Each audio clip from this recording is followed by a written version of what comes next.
Welcome to your storytelling. Enjoy the stories, and don't forget to subscribe. It started with a whisper. It was late at night, and I was heading down the hallway to get a glass of water. My husband, Daniel, didn't notice me as I walked past his study. The door was slightly ajar, and I could hear his low voice murmuring on the phone. My name came up, softly, cautiously, as though it were a dangerous thing to say aloud. I froze, my breath catching in my throat. The tone in his voice wasn't one of affection or concern. It was calculating. He said something about how the plan was working perfectly and how I'd been easy to convince. My stomach churned. What plan? And convince me of what? I didn't linger long, afraid he'd notice me eavesdropping. But as I walked back to bed, I felt a creeping unease settle over me.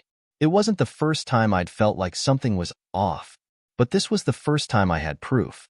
I couldn't shake the feeling that my perfect marriage wasn't what it seemed. Everyone thought Daniel and I were the perfect couple. We met in college, fell in love quickly, and got married right after graduation. Daniel was charming, confident, and so attentive in the beginning. Our friends envied us, calling us relationship goals. But over the years, I noticed little things that didn't sit right with me. He had this way of always getting what he wanted, but it never felt forceful.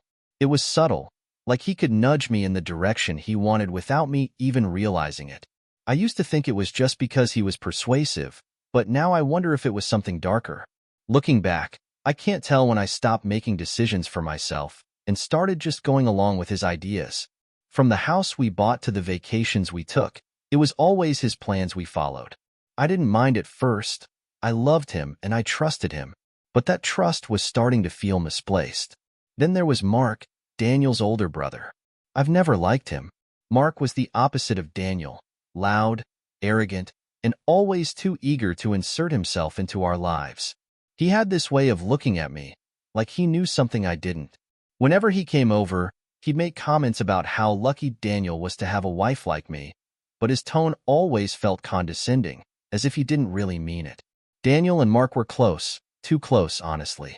They talked all the time, and Daniel valued Mark's opinion above anyone else's. It used to annoy me, but now it worries me. The two of them always had this unspoken understanding, a way of communicating that felt like I was being excluded from some secret club. I tried to brush it off as sibling dynamics, but after hearing Daniel's phone call, I couldn't help but wonder, what role did Mark play in all of this? The turning point came one evening when Daniel and I were cleaning out the attic.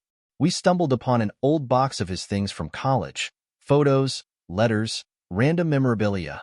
It was fun at first, laughing over old pictures of him with terrible haircuts and embarrassing outfits. But then I found it, a folded piece of paper tucked into a notebook. It looked like a contract, handwritten and signed by both Daniel and Mark. My heart raced as I read it. The language was vague but disturbing. It talked about joint efforts and mutual goals in relationships, ensuring total control without suspicion. I asked Daniel about it, holding the paper out to him, but his reaction made my blood run cold. He didn't seem surprised or concerned. Instead, he just smiled and said, "It's nothing. Just a joke between brothers." But I knew better. That wasn't a joke. It was a plan. A plan that had me at the center of it. That night, I couldn't sleep. I couldn't stop thinking about the paper, about Daniel's calm reaction, about the whispered phone call. My mind raced, piecing together fragments of moments that suddenly took on new meaning. The way he'd convinced me to quit my job and focus on building a home. The way he always guided conversations when we were with friends, making sure the narrative of our relationship stayed flawless. The way Mark always seemed to have a say in decisions that should have been between me and Daniel. I got out of bed and crept downstairs to the study. I had to know more. I started rifling through his desk drawers, careful to leave everything exactly as I found it. And that's when I found the file, a folder labeled with my name. Inside were notes, receipts, and printouts of emails between Daniel and Mark. They had been planning and tracking every major decision in my life. I felt like the walls were closing in. I sat there in the dim light of the study, trembling as I read through the contents of the folder. Each page felt like a slap in the face. There were notes about how Daniel should subtly encourage me to move across the country after college, away from my family. Another document outlined how to guide me into leaving my job so I could focus on being a supportive wife. I even found a bullet point list titled Steps to Gain Trust. It wasn't just about our relationship. There were emails from Mark praising Daniel for his progress and offering advice on how to handle me. One email read, "She's smart, but if you stay ahead of her, she'll never see it coming." My stomach churned. How could the man I loved, who swore to protect me, cherish me, see me as some kind of project? Worse, his own brother was cheering him on. I felt sick. This wasn't a partnership, it was a conspiracy.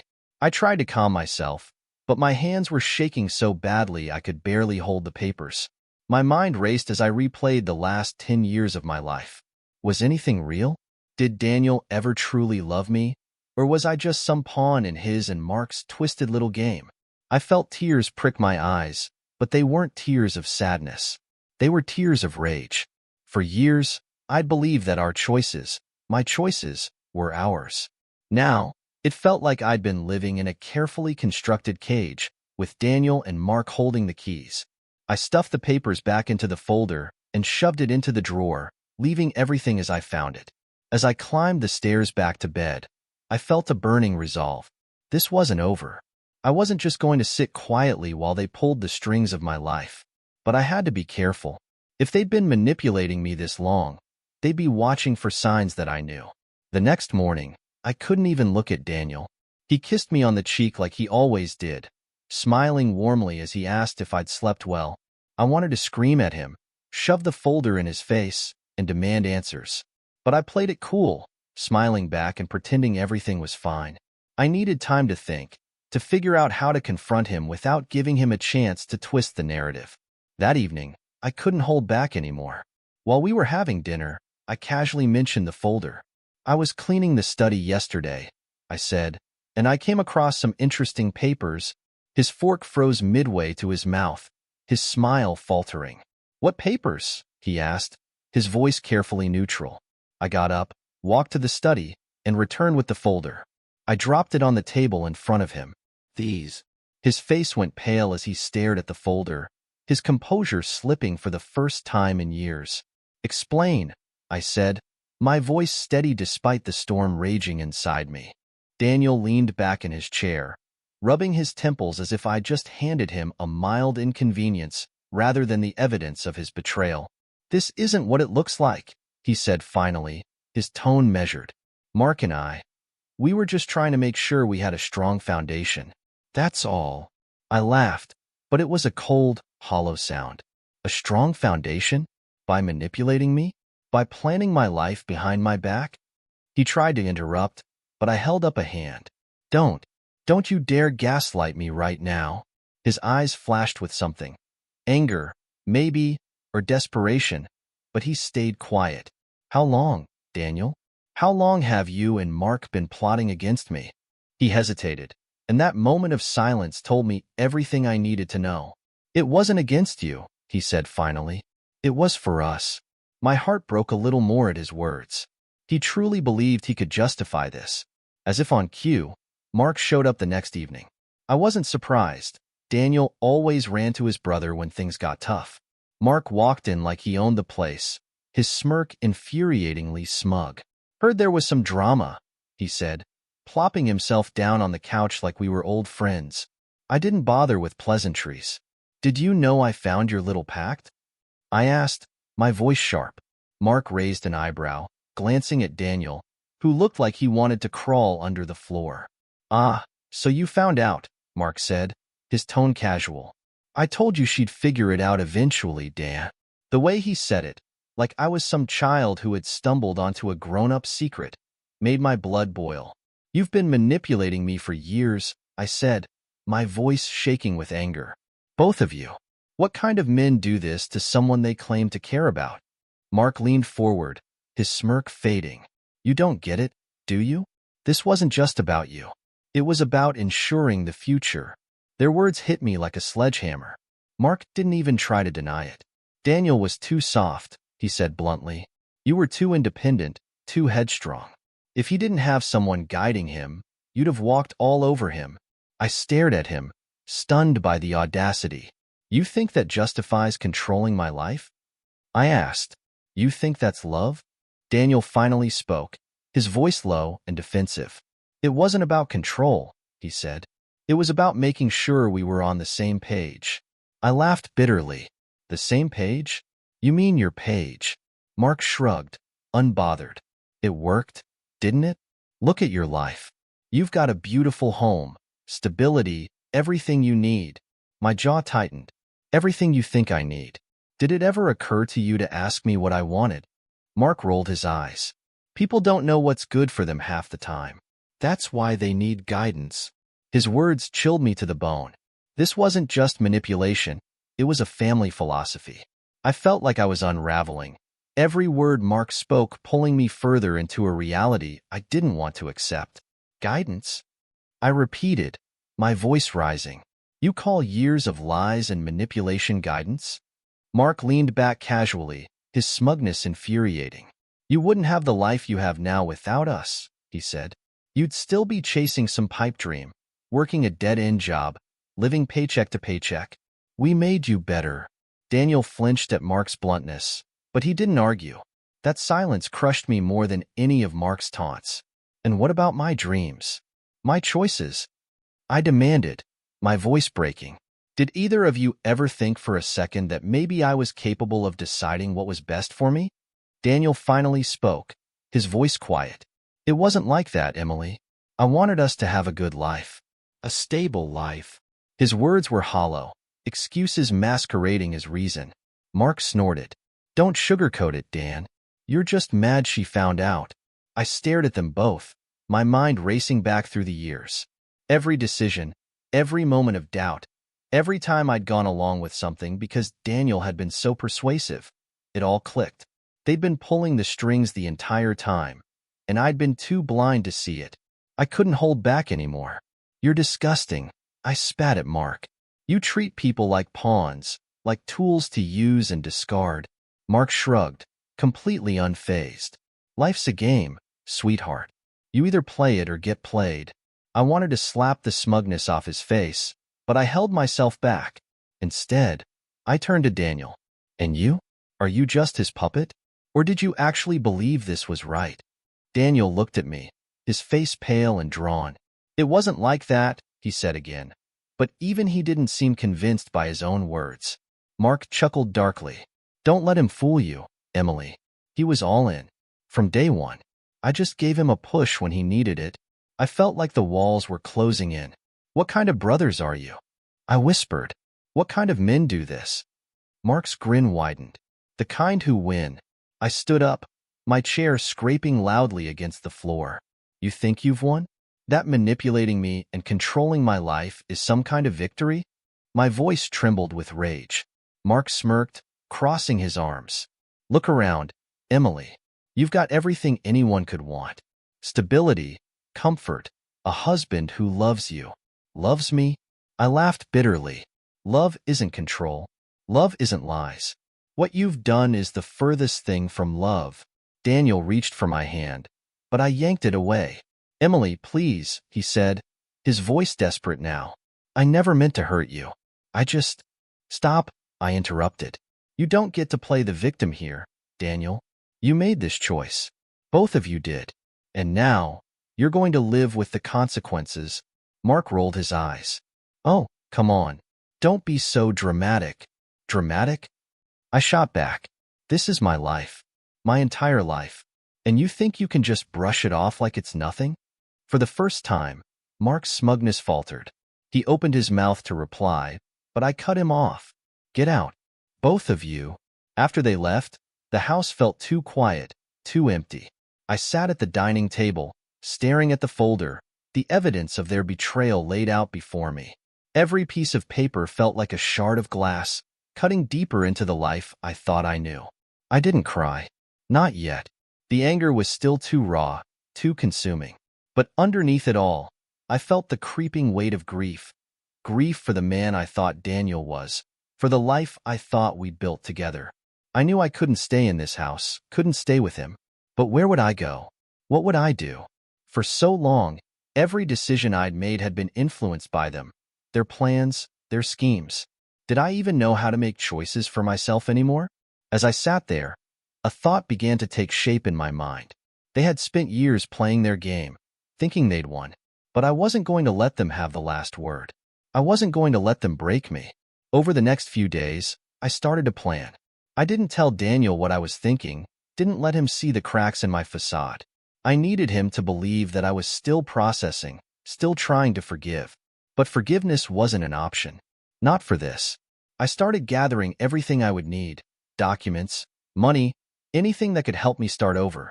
I knew it wouldn't be easy, but I was done playing their game. This time, I was in control. Daniel tried to talk to me, tried to explain himself, but I didn't give him the satisfaction of a real response. I let him talk, nodding at the right moments, pretending to listen. But inside, I was counting down the days until I could leave. And then, just as I was finalizing my plans, Daniel dropped a bombshell. "You're pregnant, aren't you?" Daniel asked one night, his voice calm but deliberate. The question hit me like a punch to the gut. I stared at him, my mind racing. Was this a guess? A test? There was no way he could know, unless... I clenched my hands under the table. "What are you talking about?"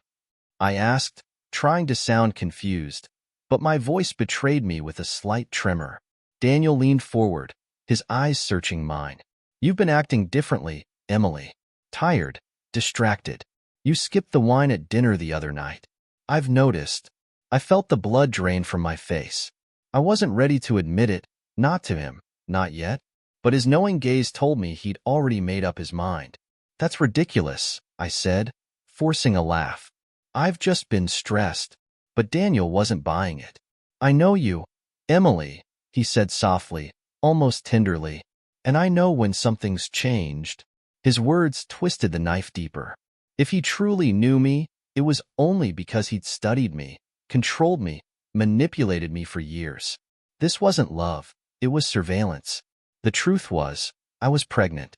I had taken the test 2 weeks ago, just before discovering their twisted pact. At the time, I hadn't known what to feel: joy, fear, excitement.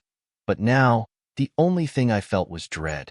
This child would bind me to Daniel forever. No matter how far I ran, he would always have a way back into my life. And worse, what if he tried to use the baby to manipulate me even more? I wanted to deny it, to keep the secret to myself for as long as possible, but I knew Daniel wouldn't let it go. He was like a predator who smelled blood. That night, I sat in bed, staring at the ceiling, wondering what to do. If I left now, I'd be leaving with nothing. No support, no stability. But if I stayed, I'd be putting myself and my child at the mercy of a man who had spent years controlling me. The thought made my stomach churn. I couldn't let him win. Not this time. 2 days later, Mark showed up unannounced. I hadn't seen him since the confrontation, but his presence in my house felt like an invasion. "Daniel told me," he said, walking into the living room like he owned the place. "Told you what?" I asked, feigning ignorance. Mark smirked. "About the baby." I froze, my heart pounding. I hadn't even confirmed it to Daniel, and now Mark knew? The idea of them discussing something so personal, so private, behind my back made me feel sick. "You need to calm down," Mark said, misinterpreting my silence. "This changes things, sure, but it's not the end of the world. What are you talking about?" I demanded. Mark sat down, looking at me with the same condescending gaze he always used. "You've got a good thing here, Emily. A husband who loves you, a stable life. You're about to start a family. Why throw it all away over a little misunderstanding?" "A misunderstanding?" I repeated, my voice trembling with rage. Mark sighed, as if I were being unreasonable. "You're overreacting. You've always been emotional, but now you've got to think about the baby. You can't just run off and ruin everything." His words were a thinly veiled threat. They weren't just trying to control me anymore. They were trying to trap me. Mark's words echoed in my mind long after he left. For years, I had let them manipulate me, push me into corners, make me doubt myself. But now, with a child on the way, I couldn't afford to be weak. This wasn't just about me anymore. It was about protecting my child from their toxic influence, from growing up in a world where control and deception were passed off as love. That night, I made a decision. I was leaving. Not in a few months, not when it was convenient now. I waited until Daniel was asleep, his breathing soft and even beside me. Then, I slipped out of bed and began packing a small bag. Essentials only: clothes, documents, the cash I'd been secretly stashing for weeks. As I zipped up the bag, I glanced at Daniel one last time. For a moment, I felt a pang of sadness. Despite everything, a part of me still loved him. The man I thought he was, not the man he turned out to be. But that man was a lie, and I couldn't afford to cling to lies anymore.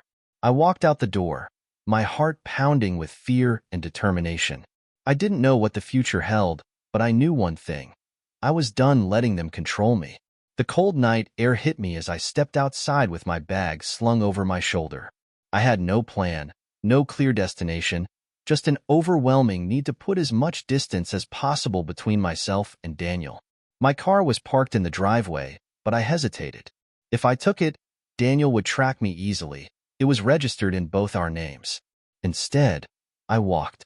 The streets were quiet, the occasional hum of a passing car the only sound.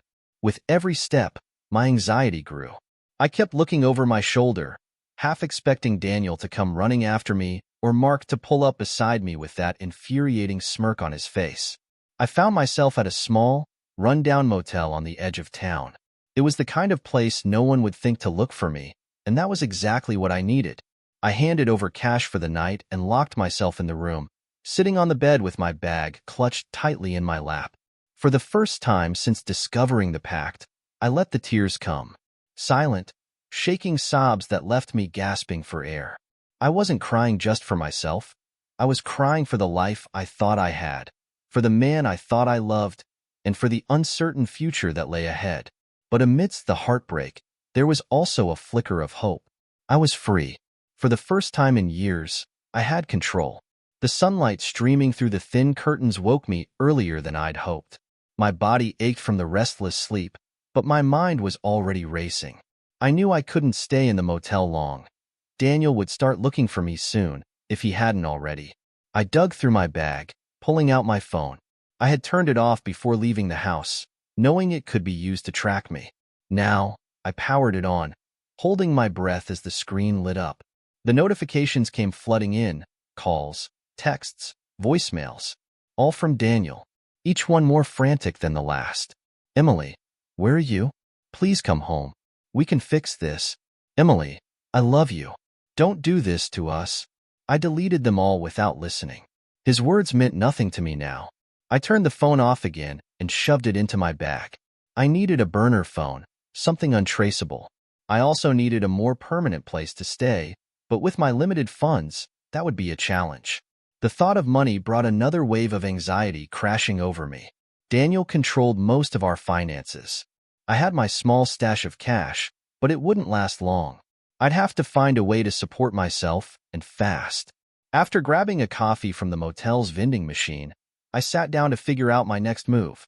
The first person who came to mind was my best friend from college, Sarah. We hadn't spoken much in the past few years.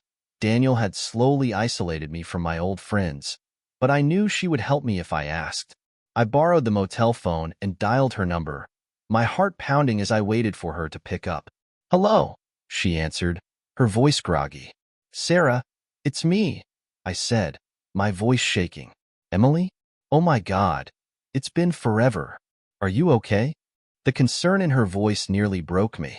I swallowed hard, fighting back tears. "No, I'm not okay. I left Daniel." There was a pause on the other end of the line. "What happened?" she asked gently. "It's a long story," I said, glancing nervously at the motel room door. "But I need your help. Can I stay with you for a while? Just until I figure things out." "Of course," Sarah said without hesitation. "Come over whenever you're ready." Relief washed over me, but it was quickly followed by fear. If I went to Sarah's house, would Daniel find me there? Would I be putting her in danger? "I'll explain everything when I see you," I said. "But please, don't tell anyone I'm coming." Sarah lived a few towns over, far enough that I felt a sliver of safety as I boarded a bus to get there. By the time I arrived, the sun was setting, casting long shadows across her quiet suburban neighborhood. She greeted me with a warm hug at the door, her expression a mix of worry and confusion. "You look exhausted," she said, pulling me inside. "I am," I admitted, dropping my bag on the floor. She led me to the kitchen, where a pot of tea was already waiting. As we sat down at the table, she finally asked, "So, what happened? Why did you leave him?" I took a deep breath, the words tumbling out in a rush. I told her about the folder, the pact, the years of manipulation. Her eyes widened with every detail, her hands clenching around her teacup. "That's insane," she said when I finished. I knew Daniel was controlling, but this is next level. "I feel like I don't even know who he is anymore," I said, my voice trembling. "And Mark, he's just as bad, maybe worse." Sarah reached across the table and squeezed my hand. "You did the right thing by leaving, Emily. But what's your plan now?" I shook my head. "I don't know. I need to figure out how to start over." Sarah nodded. "Whatever you need, I'm here. We'll get through this together." For the first time in days, I felt a glimmer of hope. For the first few days at Sarah's house, I barely slept. Every creak of the floorboards or rustle outside the window set my nerves on edge. I kept imagining Daniel or Mark showing up, demanding I return, dragging me back into their web of lies. Sarah did her best to make me feel safe. She gave me the guest room, stocked the fridge with my favorite comfort foods, and never once pressed me for more than I was ready to share. Her kindness was overwhelming, but it also made me feel guilty. I didn't want to drag her into my mess, but I couldn't survive this alone. We spent hours talking late into the night, piecing together the fragments of my life.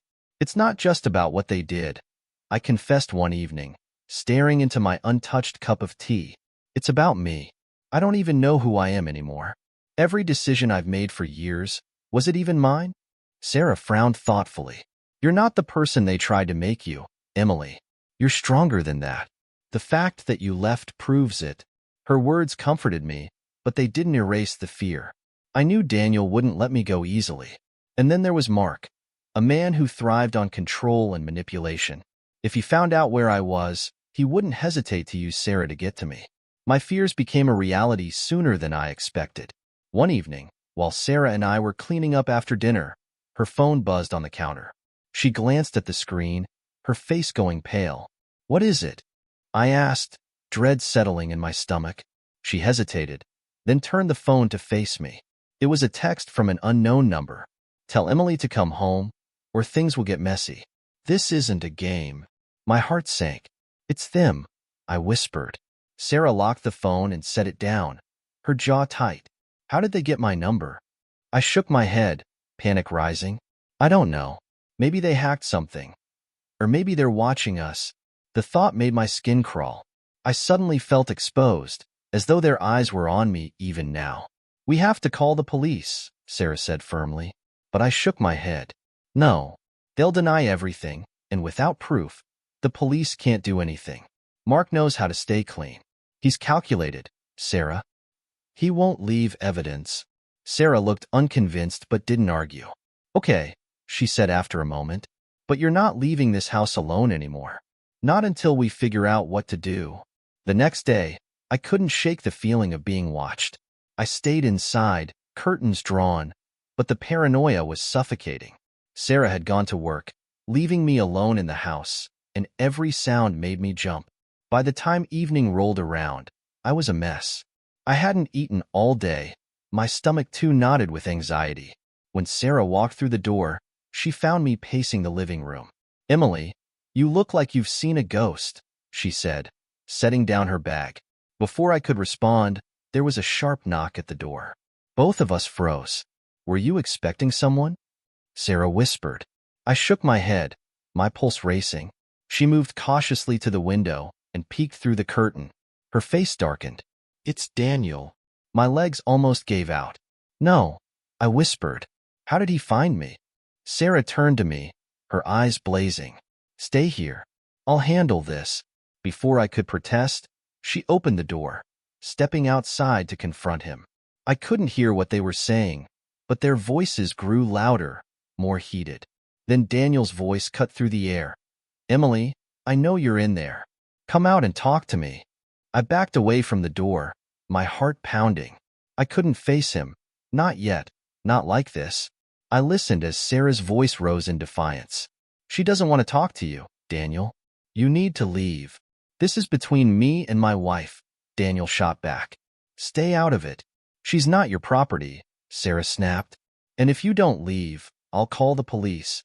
There was a tense silence, and then Daniel's tone shifted. Look, I just want to talk to her. Please. I love her. I don't know why she left, but we can fix this. I almost laughed bitterly at his audacity. Even now, he was playing the victim, pretending he didn't know exactly why I had left. Sarah didn't budge. If you really love her, then respect her decision and give her space. Now leave. I peeked out the window and saw Daniel standing on the porch, his shoulders slumped in defeat. For a moment, I thought he might actually walk away. But then his eyes flicked toward the window, locking onto mine. Emily, he called, his voice desperate. Please, just talk to me. I deserve that much. My breath caught in my throat. Part of me wanted to step outside, to confront him, to scream at him for everything he'd done. But another part of me, the stronger part, knew better. I stayed hidden, my body trembling as Sarah slammed the door in his face. The sound of the door slamming echoed through the house, but it didn't stop Daniel. I heard his footsteps pacing outside, his voice rising as he pleaded through the door. Emily, I love you. You're my wife. We can't just end things like this. I sat frozen on the couch, my hands gripping the fabric so tightly my knuckles turned white. I wanted to scream at him, to tell him to leave me alone, but I was terrified of what he might do if I confronted him directly. Sarah stood by the door, her arms crossed, her expression defiant. He's not leaving, she said grimly. We're calling the police. No, I whispered. Emily, he's trespassing, Sarah argued. You don't have to put up with this. But I shook my head. If we call the police, it'll escalate. He'll twist the story, make me look crazy. And Mark, he'll find a way to cover for him. Sarah hesitated, clearly torn, but she finally nodded. Then what do we do? I didn't have an answer. All I knew was that I couldn't let him win. Daniel stayed outside for hours, his voice alternating between desperate pleas and quiet threats. You can't hide forever, Emily, he called. You're only making this harder on yourself. Eventually, the shouting stopped. I peeked through the curtains and saw him sitting on the front steps, his head in his hands. He looked broken, like a man who had lost everything. For a moment, guilt washed over me. This was the man I had loved, the man I had married. But then I remembered the lies, the manipulation, the pact. He hadn't lost me by accident. He had driven me away with his deceit. Just as I thought he might leave, Daniel stood up and spoke one final time. If you don't come home by the end of the week, I'll bring Mark into this, he said, his voice calm and chilling. You don't want that, Emily. The blood drained from my face. It wasn't a threat, it was a promise. Daniel's words haunted me long after he left. The thought of Mark stepping in made my stomach churn. He wasn't like Daniel. He didn't bother with pretense or charm. He was cold, calculating, and ruthless. If he got involved, I knew things would get worse. Sarah noticed my anxiety and sat down beside me. You're not going back, she said firmly. I don't care what they threaten you with. We'll figure this out. But how? The brothers had resources, connections, and years of experience controlling every situation to their advantage. I was just one woman, trying to reclaim a life I barely recognized. That night, I lay awake, staring at the ceiling. I knew I couldn't keep running forever. Sooner or later, they would catch up to me. If I wanted to truly escape, I needed to find a way to fight back. The next morning, I sat down with Sarah to come up with a plan. We need proof, I said. Proof of what? She asked. Everything, I replied. The pact, the manipulation, the threats. If I can expose what they've done, they won't have any power over me anymore. Sarah frowned. Do you think they've left any evidence? I don't know, I admitted. But Mark and Daniel aren't invincible. They must have made mistakes. I just have to find them. It was a long shot, but it was the only option I had. I wasn't just running anymore. I was going to fight back. Over the next few days, Sarah and I scoured every piece of information we could find about Daniel and Mark. Financial records, old emails, social media posts, anything that might give us a clue. What we found was chilling. There were dozens of red flags I had overlooked during my marriage. Hidden bank accounts, cryptic messages between the brothers, even a history of shady business deals that hinted at blackmail and corruption. The deeper we dug, the more I realized just how far their influence reached. But amidst the darkness, we found a glimmer of hope, a trail of breadcrumbs leading to something big. One email exchange between Daniel and Mark stood out. It was dated years before I discovered the folder, and it referenced a contingency plan in case I ever tried to leave. "This is it," I told Sarah, my heart racing. "This is the leverage they're using against me. If we can figure out what this plan is, we can stop them." But uncovering their secrets came with a price. The more we learned, the more dangerous our situation became. 2 days later, Sarah received another text from the unknown number. "You're digging where you shouldn't. Stop, or there will be consequences." The message sent a chill down my spine. They knew we were looking into them, and they weren't happy about it. "We can't stop now," I said, my voice trembling but determined. Sarah nodded, though I could see the fear in her eyes. "We have to be careful, Emily. They're not playing games anymore." I knew she was right. Daniel and Mark were powerful, and they wouldn't hesitate to silence anyone who stood in their way. But I couldn't let them win. Not this time. I was done being their pawn. The days blended together in a haze of unease. I barely slept, constantly on edge. The email we had found had opened a door, but now we had to figure out how to walk through it without getting caught. I couldn't shake the feeling that Daniel and Mark were watching us, waiting for the perfect moment to strike. We spent hours poring over the details of the contingency plan. It was buried deep within a series of encrypted files, hidden behind layers of security that Daniel had carefully set up. It took everything Sarah and I had just to crack a few of the codes. But with each file we decrypted, the truth began to reveal itself, piece by piece. The more we discovered, the more horrifying it became. The pact wasn't just about manipulation. It was about control. Daniel and Mark had orchestrated everything from the very beginning, carefully crafting a world where I felt trapped, suffocated by my own choices. They had planned for every scenario, every possible deviation. I had never known how truly trapped I was until now. "We have to keep going," I said, my voice tight with determination. "This is the key to everything. Once we know what they're planning, we can finally take control back." But the deeper we dug, the more I realized how far Daniel and Mark were willing to go to protect their secrets. One evening, as I was working through the last of the encrypted files, I received a call from an unknown number. My stomach dropped, and I hesitated before answering. "Emily," a cold voice said, sending a chill down my spine. It was Mark. "You've been digging, haven't you?" I froze, the weight of his words sinking in. "What do you want, Mark?" "Oh, I just wanted to remind you that some things are better left buried," he said, his tone mocking. "You're playing a dangerous game, Emily. You don't know what you're getting into." I clenched my jaw, refusing to let him see my fear. "I'm not afraid of you." "Really?" Mark chuckled darkly. "Because I think you should be. You see, Emily, I don't play by the same rules as you. I always win. And if you keep going down this path, I'll make sure you lose everything. You, your friends, your family. None of you will be safe." I took a deep breath, my mind racing. I had been prepared for threats, but hearing them from him directly felt different. This was real. They were willing to destroy everything to protect their lies. "I'm not stopping," I said, my voice firm. "I'll expose everything, Mark. And then you and Daniel will have to face the consequences of your actions." There was a long silence on the other end of the line before Mark spoke again. "You'll regret this, Emily. You've been warned." He hung up, leaving me with the eerie sound of the dial tone. I couldn't let Mark's words get to me, but the fear gnawed at my insides, threatening to unravel everything I had worked so hard for. I wasn't just risking my freedom anymore. I was risking Sarah's safety too. Sarah noticed the change in me almost immediately. "What's going on, Emily? You look different."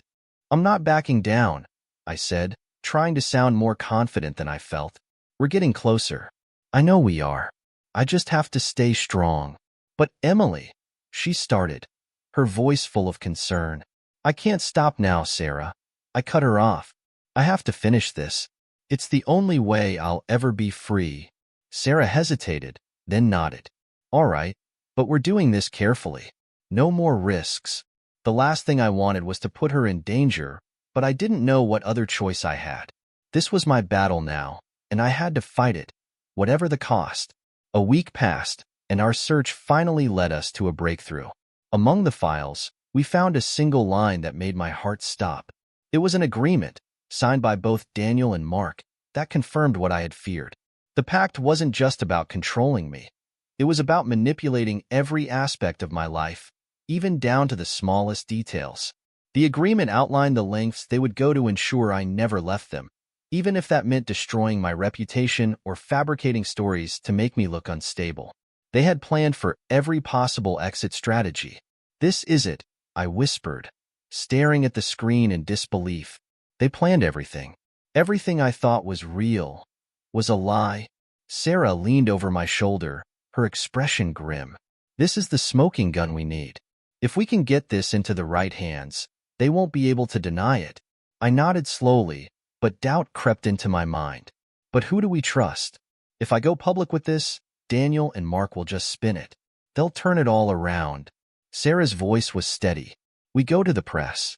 We find someone who will expose them for who they really are. But even as I said the words, a terrible thought occurred to me. What if it was too late? What if they had already planned for this? As the days wore on, I felt like I was being pulled in two directions. I had the evidence, the proof that could bring Daniel and Mark down, but it wasn't enough to guarantee my safety. The more I thought about their power and influence, the more I wondered if exposing them was even possible without putting myself in even greater danger. And then, one evening, everything came to a head. I was sitting in Sarah's living room, staring at the documents we had gathered, when I saw something that made my blood run cold. A familiar face stared back at me from the corner of the page, a photograph from a file I hadn't seen before. It was Mark, but standing next to him was someone I never expected to see. My own sister, Lily. It felt like the ground had been ripped out from under me. I stared at the photograph in disbelief, the room around me spinning. Lily, my sister. How could she be involved in this? Sarah noticed the look on my face and quickly leaned over to see what I was looking at. Her breath caught when she saw the photo. Emily, is that your sister? I nodded, my throat tight. I don't understand. Why would she be with Mark and Daniel? The realization hit me like a punch to the stomach. Lily had always been close to me, but there had always been something I couldn't quite put my finger on. She had always seemed too eager to please, too ready to agree with everything Daniel and Mark said. But I had never imagined she would be part of their web of manipulation. Do you think she knew about everything? Sarah asked softly. I shook my head, tears blurring my vision. I don't know. I don't know what to believe anymore. If she was involved in this, I don't even know who she is. Sarah's face softened with sympathy. You're not alone in this, Emily. We'll figure it out. But the doubt that had begun to creep in now threatened to consume me. If Lily had betrayed me, how much more had I missed? How much of my life had been manipulated by people I trusted? The weight of what I had discovered pressed down on me. I had to confront Lily, but the thought of facing her, of asking her to explain herself, terrified me. What if she denied it? What if she was as much a part of their plan as Daniel and Mark? I spent the entire night turning the idea over in my mind. I knew I couldn't avoid her forever. If she was truly involved, I needed to know the truth. The next morning, I called Lily. My hands were trembling as I held the phone to my ear, waiting for her to pick up. Hello? Her voice was light, almost casual. Lily, I need to talk to you, I said, trying to keep my voice steady. It's important. There was a pause on the other end. Sure. What's going on? I found something, I said, my words coming out in a rush. A photo. You're in it. With Mark and Daniel. Silence. Then, a laugh. Shaky. Forced. Emily, you're overreacting. That was years ago. It doesn't mean anything. Don't lie to me, Lily. I snapped, the anger rising in my chest. I need to know what you're involved in. Why were you with them? What are you hiding? There was another long silence, and then Lily's voice dropped, cold and distant. You wouldn't understand. You never did. Her words hit harder than I expected. What do you mean?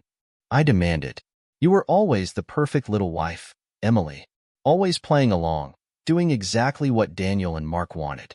But I saw it for what it was. They were the only ones who ever cared about me. They knew how to use me. Use you? I whispered, my heart sinking. What did they do to you? Lily sighed, a bitter laugh escaping her lips. They didn't do anything, Emily. They gave me a purpose. You were always too busy being their perfect little obedient wife. You never saw the truth. Tears filled my eyes. Lily, I don't want to believe this. Please, please tell me you're not part of this.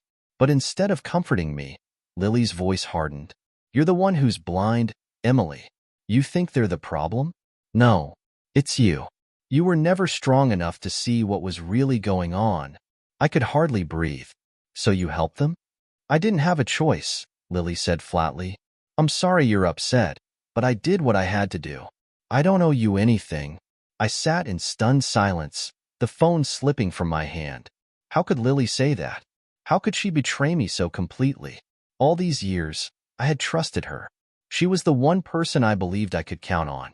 But now, the truth was staring me in the face, and it was more devastating than anything Daniel or Mark had ever done. She's involved, Sarah, I whispered, barely able to hold back my tears.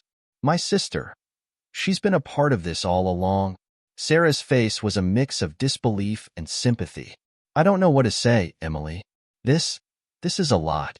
I ran my hands through my hair, the weight of everything crashing down on me. I don't know who I am anymore. I don't know who I can trust. The room felt suffocating, and I wanted to escape, to run away from everything and everyone. But I knew I couldn't. I had already come too far. Emily, Sarah said gently, placing a hand on my shoulder. You have to keep going. This doesn't change the truth. It doesn't change the fact that they're wrong and you're right. You have to expose them. For yourself. For your peace. I nodded slowly, but a part of me was still unraveling. How could I expose the brothers, knowing that Lily had been complicit in their actions? I spent the next few days in a haze, unsure of what to do. The evidence was undeniable, but the stakes were higher than I ever anticipated. Daniel, Mark, and now Lily. They had all been part of this twisted game, manipulating me for years. Then, one afternoon, as I was sorting through the remaining files, a sudden realization hit me. The key to ending all of this was in my hands. The contingency plan wasn't just about me.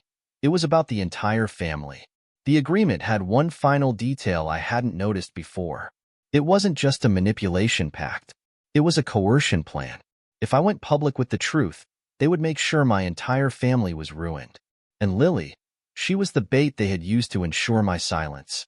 The final pieces were in place. If I exposed them, there would be no going back. I couldn't run anymore. The realization had settled in my mind. I either faced them now or let them keep controlling me forever. It wasn't just about getting revenge or exposing their lies. It was about taking back my life. But the weight of the decision was heavy. If I went public with everything, it would ruin my family. The damage would be catastrophic. Lily, especially, had become a pawn in their game, and exposing her involvement would break her just as much as it would break me. I stood in front of the mirror, staring at my reflection. Who was I now? A woman on the brink of losing everything, or a woman finally taking back control? My phone buzzed, shaking me from my thoughts. It was a message from Sarah. We need to talk. I found something. It changes everything. I grabbed my coat and left the house without hesitation, my heart pounding in my chest. The storm was coming, and I wasn't sure I was ready for it. When I arrived at Sarah's place, I found her pacing, her face tight with anxiety. She motioned for me to sit down, her eyes intense. Emily, I don't think you realize just how far they've gone, she said, her voice low. I found something in the files, something that changes the entire game. I raised an eyebrow. What do you mean? Sarah hesitated before opening her laptop, pulling up a series of emails. These were sent between Mark and a third party. They're talking about you, specifically about the plan they've been putting into motion for years I leaned forward, my heart thudding in my chest. What does it say? They've been setting you up for a downfall from the start, Sarah said grimly. Not just with the marriage, but everything. The house. Your friends. They were trying to isolate you, Emily. But they weren't prepared for you to start fighting back. I blinked, processing the information. What do you mean, fighting back? They didn't think you'd ever question them. But now that you have, they're worried. They don't know how to deal with you anymore. I couldn't believe what I was hearing. They had planned everything. The house, the isolation, the mind games. They had calculated every move like it was a chess match. And now, because I had dared to stand up to them, they were scrambling to fix their plan. But why are they still doing this? What do they want from me? Control, Sarah said bluntly. They're addicted to it, Emily. And they'll destroy anything or anyone to keep it. I sat back, feeling the weight of Sarah's words. The brothers, Lily, all of them, had been pulling strings in my life for so long that I had forgotten what it felt like to make a decision for myself. Every move, every word, had been calculated by them. Now, I had the power to expose them, but the cost would be immense. If I went through with it, there would be no turning back. Sarah watched me closely. What are you going to do? I looked at her, my voice hoarse. I have to do something. I can't live like this anymore. But I can't destroy everything either. I can't destroy my family completely. But the family you knew is gone, Sarah said softly. What you have left is the truth. And the truth will set you free, Emily. It's the only thing that matters now. The words hung in the air like a declaration. I had to choose. Keep running or face the storm head-on. I didn't sleep that night. I spent hours staring at the computer screen, the evidence flashing before my eyes. There was no more running, no more hiding. The brothers had controlled me long enough. The next day, I made the call. To the press. To the lawyers. I was going to expose them, but I had to do it carefully. The plan wasn't just about me. It was about bringing down everything they had built. By the time I walked into the lawyer's office, I knew the risks. I was about to set off a chain of events that would tear everything apart. But I couldn't wait anymore. The lawyer's office was stark and cold, but the look on his face when I showed him the document spoke volumes. He didn't have to say anything for me to know that this was bigger than I had ever imagined. I've seen a lot of cases, but this? The lawyer shook his head in disbelief. This is going to take down some powerful people. Emily, are you sure? I nodded. I'm sure. Let's do it. The next few weeks were a blur. News outlets picked up the story. The media frenzy was like nothing I had ever seen. I was suddenly thrust into the public eye. My life turned into a spectacle. But it was necessary. Daniel and Mark's carefully constructed world began to crumble. People they had paid off for years suddenly found their voices. Whispers turned into shouts, and soon, the full extent of their manipulation came to light. The brothers had been using their power to exploit not just me, but countless others. Business partners, employees, even family members. But even as their empire began to unravel, a part of me felt sick. The fallout from the truth was devastating. My family was broken. Lily was lost to me. The people I had trusted were now strangers. And yet, as the dust settled, I felt something I hadn't felt in years: freedom. I wasn't their pawn anymore. The legal battles continued for months. Mark and Daniel were arrested, their power stripped away piece by piece. But even as they faced the consequences of their actions, the damage they had caused could never be undone. Lily, too, was caught up in the fallout. Her betrayal weighed heavily on me, but I couldn't bring myself to hate her. I didn't know if she had ever truly understood what she was doing, or if she had been manipulated just as much as I had. As for me, I was left to pick up the pieces of my life. The road ahead was uncertain, but for the first time in years, I felt like I could breathe again. I had won, not just over Daniel and Mark, but over the fear that had held me captive for so long. The storm had passed, and now I was finally free. Months passed, and the world around me slowly began to piece itself together. The legal battles were far from over, but the initial shock had settled, and I found myself facing a new challenge: healing. I had always thought that the hardest part would be the confrontation with Mark and Daniel, but in truth, it wasn't them. It was coming to terms with the emotional wreckage left in the wake of their manipulation, the trust that had been broken, the pieces of my identity that had been stolen. I started therapy. It wasn't easy to confront the depth of what I had been through, but I knew it was the only way to move forward. With Sarah by my side, I began to rebuild the parts of me I had lost, layer by layer. The hardest moments were when the memories flooded back, the manipulation, the isolation, the gaslighting. But I had to relive those moments in order to free myself from them. I found solace in small, quiet things. A book I could read without feeling like I was living someone else's life, a cup of tea with Sarah as we laughed about nothing, a walk through the park where I could breathe without fear. The days began to feel lighter, less burdened by the weight of the past. The trial was ongoing, but my life no longer revolved around it. I started to think about the future again, about what I wanted and who I wanted to be. I began taking small steps toward reclaiming my independence. I signed up for art classes, something I had always wanted to do but had been too afraid to try.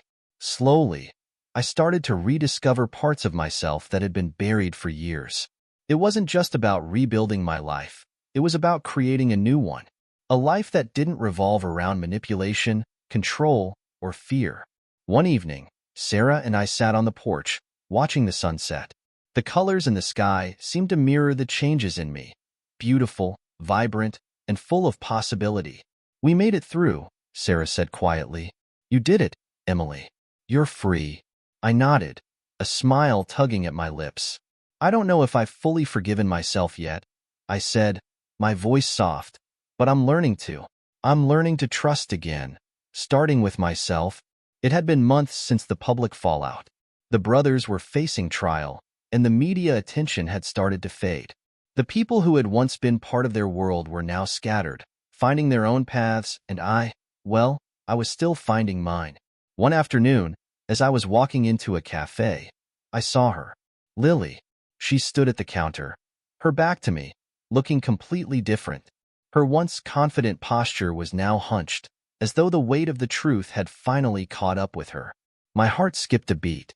I hadn't seen her in months. I wasn't ready for this. She turned, and our eyes met. For a moment, neither of us spoke. Then, slowly, she stepped toward me.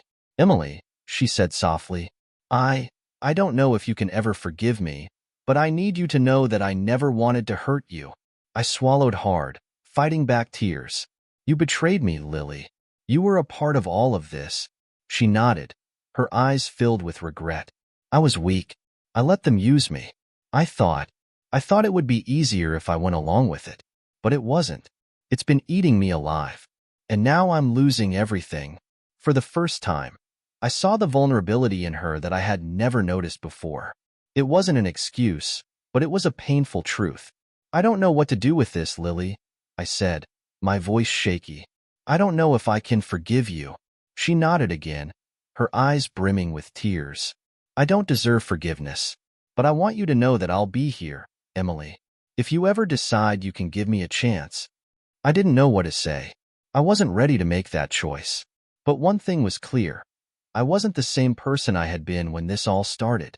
I was stronger now, and I was ready to move forward, whether or not that meant forgiving Lily. As the months passed, I found myself facing difficult choices. The trial against Daniel and Mark was a constant reminder of the chaos they had brought into my life. But I refused to let them define me anymore. I continued my therapy, focusing not only on healing but also on building a future that was truly mine.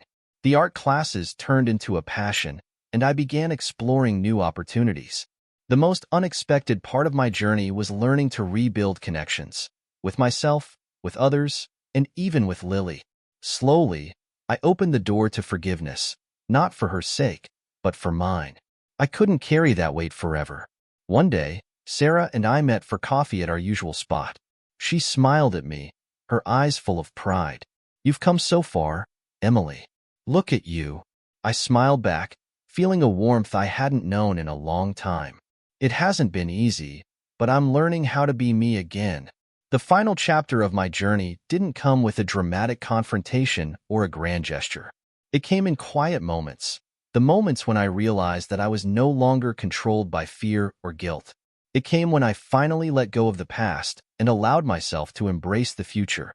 The truth had set me free, but it was the forgiveness, the choice to rebuild, that gave me peace. I couldn't change what had happened, but I could choose how to move forward. And I had chosen to live, fully, honestly, and without apology. As the trial came to an end, Daniel and Mark were held accountable for their actions, but I was no longer concerned with their fate. I had won my own battle, the one for my soul. I no longer needed their validation. I didn't need to prove anything to anyone. And as I stood on the threshold of my new life, I knew one thing for sure.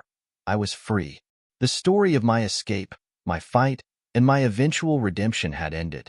But the story of my future, of who I would become, was just beginning. With the trials over, the media frenzy that once surrounded my life started to subside. It was strange to think that I was finally out of the storm, but I was still left to navigate the calm after the chaos. The house that had once felt like a prison was now a symbol of my freedom.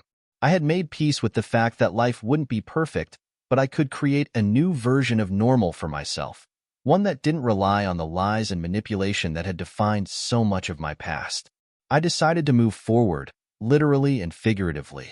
I put the house on the market. It felt like a fresh start, even though it was one of the hardest decisions I'd made. That's when I met Alex. He was a client I had started working with through my art classes. He was kind, funny, and unexpectedly insightful. His quiet presence was the opposite of the tumultuous relationships I'd been trapped in for years. We started spending more time together, and for the first time, I felt like I could breathe easy. I didn't need to be anyone other than who I was. I didn't need to prove anything to him, or to myself. Even with the new beginnings and the relationships I was starting to build, I couldn't fully escape the past. It had a way of creeping back into my thoughts, like a shadow I couldn't outrun. One evening, I received a letter. It was from Lily. The words on the paper were painful to read, but they were honest. She wrote about her regret, about the ways she had failed me, and how she wished she had chosen differently. But she also wrote about her own struggles, the part of the story I hadn't seen. It hurt to read, but it also opened something inside me. I hadn't realized how much I had wanted an apology, even if I didn't know how to receive it. Lily had been a victim in her own right, just as much as I had been. I took the letter to my therapist, who helped me process the emotions that came with it. Forgiveness doesn't mean you have to accept her back into your life, she said gently. But it means you can let go of the anger and the pain that has held you hostage. And that's exactly what I did. Slowly, I allowed myself to forgive, not for Lily's sake, but for mine. I let go of the bitterness, the resentment, and the anger that had consumed me for so long. Through all of this, Sarah had been my rock. She had seen me through the darkest moments, and now, we were building a future where we could both thrive. It wasn't always easy, though. There were moments when I questioned whether I had become too dependent on her support. Was I using her as a crutch, or had we genuinely formed a friendship that could withstand the storms? One afternoon, as we sat in a quiet park, I turned to her. Sarah, I need to ask you something. Do you ever feel like I've relied on you too much? She looked at me, surprised, but then smiled warmly. Emily, I've always had your back because I care about you. But you're not using me. You've become your own person again.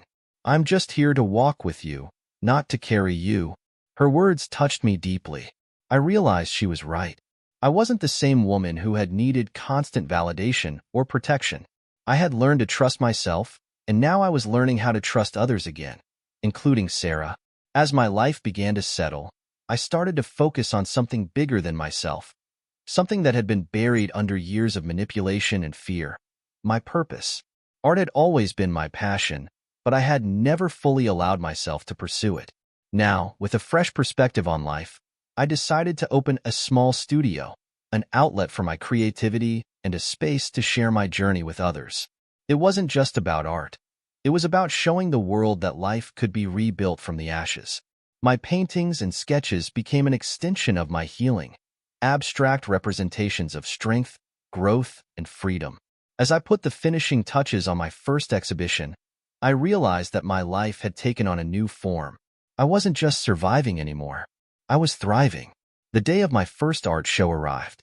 The gallery was filled with people, strangers, friends, even a few familiar faces from the past. My heart pounded in my chest as I walked through the space, watching people take in the work I had poured so much of myself into. I glanced at Sarah, who was standing beside me, her eyes shining with pride. "You did it," she said softly. I smiled, my eyes sweeping over the room. We did it. The truth was, I hadn't done this alone.